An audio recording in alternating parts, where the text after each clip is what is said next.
தேமுதிக கட்சியின் துணைச் செயலாளர் விஜய பிரபாகரன் 2026 தமிழ்நாடு சட்டமன்ற தேர்தலுக்கு விருதுநகர் தொகுதியில் தனது வேட்புமனுவை தாக்கல் செய்திருக்கின்றார். இது குறித்தான செய்தியாக இந்த செய்தி இருக்கும். மறக்காமல் நம்ம சேனலை சப்ஸ்கிரைப் செய்து வைத்துக் கொள்ளுங்கள். தொகுதி விருதுநகர் சட்டமன்ற தொகுதி கூட்டணி. இவர் மதச்சார்பற்ற முற்போக்கு கூட்டணி திமுகவில் இணைந்து தற்பொழுது போட்டியிடுகின்றார். ஏப்ரல் 6, 2026 அன்று வேட்புமனு தாக்கல் செய்யப்பட்டிருக்கின்றது.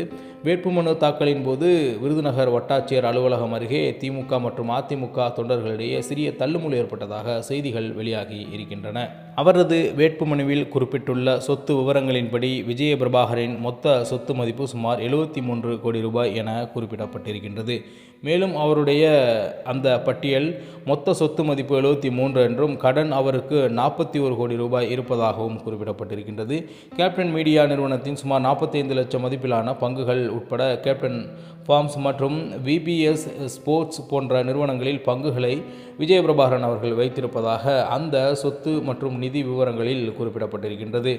மேலும் விருதுநகர் சட்டமன்ற தொகுதியில் 2026 சட்டமன்ற தேர்தலுக்கான தேமுதிக வேட்பாளர் விஜய பிரபாகரன் தாக்கல் செய்துள்ள வேட்புமனுவில் இந்த மாதிரியான தகவல்கள் இருப்பதாக தெரிவிக்கப்பட்டிருக்கின்றது. பிற முக்கிய தகவல்கள்: கல்வி தகுதி, இவர் பிடெக் படித்திருக்கின்றார். வழக்குகள்: இவரது வேட்புமனுவில் தனக்கு எதிராக எந்த ஒரு குற்றவியல் வழக்கும் நிலுவையில் இல்லை என்று குறிப்பிட்டிருக்கின்றார். இதன்படி பார்த்தால் அவர் மீது வழக்குகள் எதுவும் இல்லை என்பதுதான் அர்த்தம். கட்சி பதவி: தேமுதிகவின் மாநில இளைஞரணி செயலாளராக பணியாற்றி வரும் இவர் முதல் முறையாக சட்டமன்ற தேர்தலில் களம் காண்கிறார் என்பது மிக முக்கிய ஒன்றாக பார்க்கப்படுகின்றது.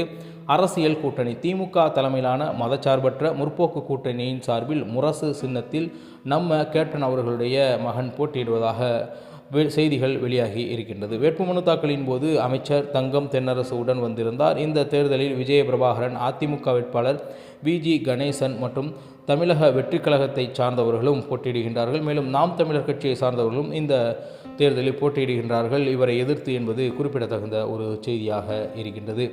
பிரபாகரன் வேட்புமனு மறுபரிசீலனை செய்து அதிகாரப்பூர்வமாக ஏற்றுக்கொள்ளப்பட்டது. முக்கிய விவரங்கள்: பரிசீலனை நாள் ஏப்ரல் 7, 2026 அன்று வேட்புமனு மீதான பரிசீலனை நடைபெற்று அது ஏற்றுக்கொள்ளப்பட்டது. அவரது மனுவில் இருந்த விவரங்கள் சரிபார்க்கப்பட்டு தேர்தல் நடத்தும் அலுவலரால் முறைப்படி அது ஏற்றுக்கொள்ளப்பட்டதாக செய்திகள் வெளியாகின. இதுபோல முதலமைச்சர் மு.க.ஸ்டாலின், எடப்பாடி பழனிசாமி, விஜய் மற்றும் சீமான் ஆகியோரின் வேட்புமனுக்களும் அதே நாளில் ஏற்றுக்கொள்ளப்பட்டிருக்கின்றது. மேலும் தேமுதிக 2026 தமிழ்நாடு சட்டமன்ற தேர்தலுக்கு வெளியிட்டுள்ள தேர்தல் அறிக்கை இடம்பெற்றுள்ள முக்கிய வாக்குறுதிகளை குறித்து பார்ப்போம்.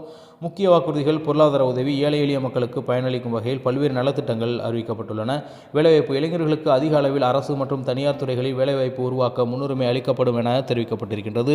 விவசாயம்: விவசாயிகளுக்கான கடன் தள்ளுபடி மற்றும் விளையாட்டுப் பொருட்கள் உரிய விலை கிடைப்பதற்கான திட்டங்கள் அறிக்கையில் இடம்பெற்றிருக்கின்றன. கல்வி மற்றும் மருத்துவம்: அனைவருக்கும் தரமான கல்வி மற்றும் இலவச மருத்துவ வசதிகளை தடையின்றி கிடைப்பதை உறுதி செய்திருக்கின்றது. விருதுநகர் தொகுதியை சார்ந்த வாக்குறுதிகள்: விஜய பிரபாகரன் போட்டியிடும் விருதுநகர் தொகுதிக்கு என தனிப்பட்ட முறையில் சில வாக்குறுதிகளை பிரேமலதா விஜயகாந்த் வெளியிட்டிருக்கின்றார். நீர்ப்பாசனம்: தென் மாவட்ட மக்களிடையே நீண்ட நாள் கோரிக்கையாக காவேரி வைகை குண்டாறு இணைப்பு திட்டம் மீண்டும் துவங்கப்படும்.